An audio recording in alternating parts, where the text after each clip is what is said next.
Hello everyone, আসসালামু আলাইকুম। সবাই কেমন আছেন? রহমতে আমি আমার ফ্যামিলি সবাই মোটামুটি ভালো আছি। তো আজকে একটা সহজ রেসিপি নিয়ে এসেছি, লাউ শাক ভাজি। আজকে আমি লাউ শাক আলু একসাথে ভাজি করব। তো সেটা আমি কিভাবে করতেছি সেটাই আপনাদের সাথে আজকে শেয়ার করতেছি। তো আমি লাউ শাক ভাজি করার জন্য এখানে নিয়ে নিয়েছি রসুন কুচি, পেঁয়াজ কুচি আর কাঁচামরিচ কুচি। আমি চুলায় প্যান বসিয়ে দিয়েছি। এখন আমি লাউ শাকগুলো ধুয়ে রেখেছি, সেই লাউ শাকগুলো প্যানে দিয়ে দিচ্ছি। লাউ শাকগুলো অনেক তাজা ছিল, তো দেখতে আসলে অনেক ভালো লাগতেছিল। আসলে শীতের সবজি মানে খাওয়াটা যতটা আসলে মুখরোচক, মানে খাওয়াটা যতটা স্বাদের, তার থেকে দেখাটা আরও বেশি সৌন্দর্যের। কারণ শীতের সবজিগুলো দেখলেই আসলে অনেক মনটা মানে ভরেই যায়। তো যাই হোক, শাকটা কিন্তু অনেক তরতাজা ছিল, আমার খুব ভালো লেগেছিল। তাই আমি এটা রেখে আসিনি বাজার থেকে। যাই হোক, তো এখন আমি লাউ শাকগুলো পেনে দিয়ে আমি এখন রসুন কুচি, পেঁয়াজ কুচি, কাঁচামরিচ কুচি সব এক এক করে এখানে দিয়ে দিচ্ছি।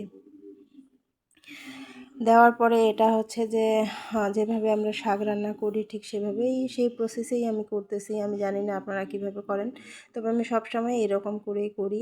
আর এখানে আমি সব কিছু দিয়ে নিলাম। আর এখানে পরিমাণ মতো লবণ দিয়ে নেব। দিয়ে নেওয়ার পরে আর কোনো কিছুই আমি করব না, এটা আমি কিছুক্ষণের জন্য জাল দেব।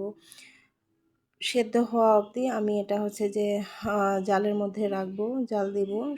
সেদ্ধ হওয়া অবধি আমি এখন এটা ঢেকে দিলাম। তো সিদ্ধ হওয়া অবধি আর পানি, শাকে তো পানি উঠেই, পানিটা শুকানো অবধি আমি অপেক্ষা করব। তো এই যে এই পর্যায়ে কিন্তু আমি শাকটা একবার নেড়ে দিচ্ছি, মানে উল্টাপাল্টা করে দিচ্ছি। দেখেন শাকটা তো চুপসে গিয়েছে। এখন আমি এটাকে উল্টাপাল্টা করে এপিট ওপিট করে নিচ্ছি।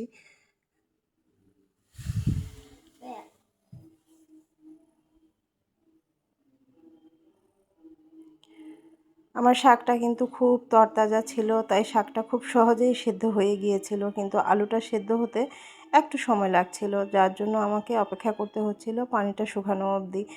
নইলে কিন্তু আমি পানিটা ছেঁকেও ফেলে দিতে পারতাম, কিন্তু আসলে পানি ছেঁকে ফেলে দিলে শাকের কিন্তু মজাটা চলে যায়। আর আপনি যখন শাকটার পানি যেটা থাকে সেটা একবারে শুকিয়ে শুকিয়ে শাকটাকে তুলবেন, তখন কিন্তু এটা স্বাদটা একটা অন্যরকম আসে। তো আমার শাকটা সেদ্ধ কিন্তু হয়ে গিয়েছে এবং আমি শুকনো শুকনো করে ভেজে নিয়েছি। এই পর্যায়ে আমি চুলায় আবার প্যান বসিয়ে দিলাম। এখন আমি পেঁয়াজ কুচি দিয়ে দিলাম এখানে। আর আমি এখন এখানে প্যানে পেঁয়াজ দিয়ে নিলাম। আর এখানে আমি এখন দিব পরিমাণ মতো তেল। তেল দিয়ে এটাকে ব্রাউন কালার করে ভেজে নেব। ভেজে নেওয়া অবধি আমি চুলার জালটা ব্রাউন কালার পর্যন্ত ভেজে নেওয়া অবধি আমি এটাকে নাড়াচাড়ার মধ্যেই রাখবো। আর আমি এ পর্যায়ে কিন্তু এটাতে তেল দিয়ে নেব। তো শাকের আসলে একবারেই মানে শেষ পর্যায়ে, আমি রান্নার শেষ পর্যায়ে চলে এসেছি। এখন পেঁয়াজটাকে ব্রাউন কালার করে ভেজে নিতে হবে, আর সেই পর্যন্ত আমাকে আসলে অপেক্ষা করতে হবে। আর আপনারা, আমি জানি না কে কীভাবে শাক রান্না করেন, অনেকে আসলে সরাসরি বাগার দেন, তবে আপনারা একবার এইভাবে রান্না করে দেখবেন। আগে শাকটাকে মরিচ, পেঁয়াজ, রসুন দিয়ে ভালোভাবে সেদ্ধ করে নেবেন, এবং সেদ্ধ করার সময় যে পানিটা উঠবে সেই পানিটাকে ভালোভাবে শুকিয়ে নেবেন। তারপরে একটু হালকা ব্রাউন কালার করে পেঁয়াজটা ভেজে ওটা বাগারে দিবেন। আপনারা একবার ট্রাই করে দেখবেন, একবার খেয়ে দেখবেন, ইনশাল্লাহ আপনাদের মজাই লাগবে, খারাপ লাগবে না। কারণ এভাবে শাক রান্না করলে সত্যি অনেক মজার হয়।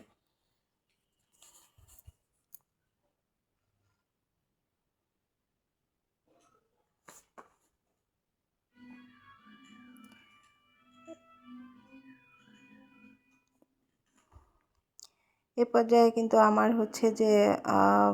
ব্রাউন কালার হয়েই এসেছে পেঁয়াজটা। এখন আমি আমার যেই শাকগুলো শুকনা শুকনা করে রেখেছিলাম সেই শাকটা এখন ছেড়ে দেব। তো শাকটা আমি ছেড়ে দিলাম। এখন উল্টাপাল্টা করে কিছুক্ষণ 5 মিনিটের মতো ভেজে তারপরে আমি শাকটাকে নামিয়ে নেব।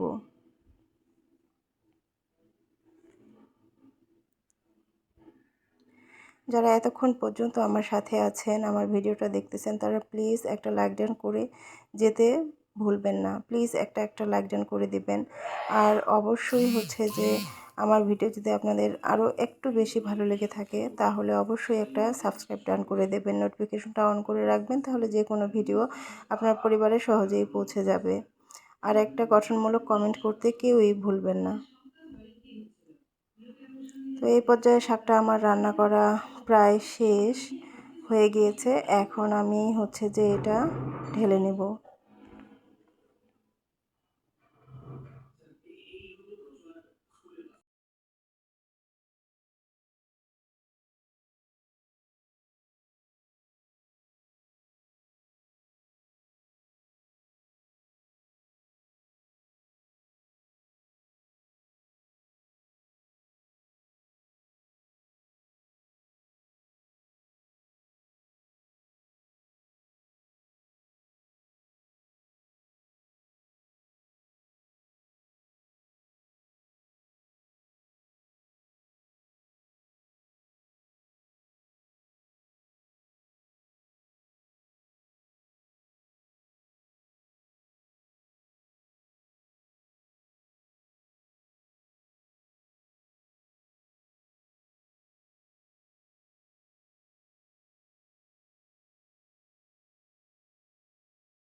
এখন আমি এই পর্যায়ে শাকটাকে হচ্ছে ঢেলে নিচ্ছি একটা প্লেটে।